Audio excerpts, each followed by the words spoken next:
সবাইকে আসসালামু আলাইকুম। এই দেখুন গায়েস, এই যেখানে পেঁয়াজের দানা তোলা হচ্ছে। ভাইয়া আসসালামু আলাইকুম। ওয়ালাইকুম আসসালাম। কেমন আছেন? আলহামদুলিল্লাহ। যাক, পেঁয়াজের দানা এখনো বোনেন নাই, কারণ কি বলেন? এই ঘাসের জন্য বুনি নি ভাই, এত ঘাস কামা হারবো। ও, এই দানা তো দেখতেছেন খালি মানুষের তো ঘাস আর ঘাস আর ঘাস আর ঘাস। ঠিকই আছে, মানুষের তো হয়ে গেছে, হ্যাঁ, আপনাদের তো লেট হয়ে গেছে দেখতেছি। খুব লেট করে ফেলাইছি ভাই, এখন কামা হারবো। ইনশাল্লাহ লাগান, ইনশাল্লাহ তাতেই হয়ে যাবে, হ্যাঁ, আলহামদুলিল্লাহ লাগালেই হয়ে যাবে। এই যে দেখেন আমার আরেক আঙ্কেল, এই যে দেখেন মুরব্বী মানুষ, এই যে কিভাবে কাজ করতেছে। আঙ্কেল আসসালামু আলাইকুম। ওয়ালাইকুম সালাম। আঙ্কেলের বাসা কোথায়?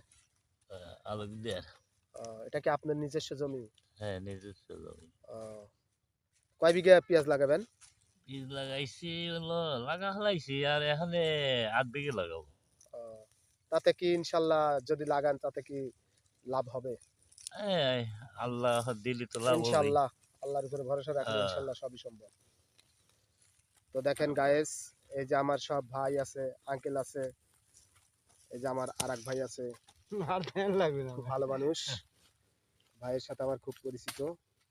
ভাই আসসালামু আলাইকুম। ওয়ালাইকুম আসসালাম। দুপুরে খাওয়া দাওয়া করছেন তো? হ্যাঁ, এই যে ভাইয়া কাজ খাওয়া দাওয়া করে চলে আসছে এই যে কাজে।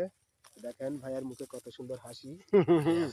হাসিলে কাঁদি আসবি এখন। ঠিকই আছে, কাজের মাঝে যদি হাসি না থাকে তাহলে আসলে হয় না।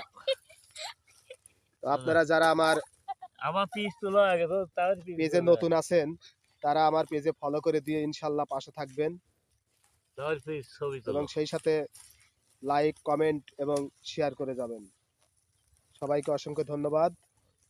সবাইকে আসসালামু আলাইকুম।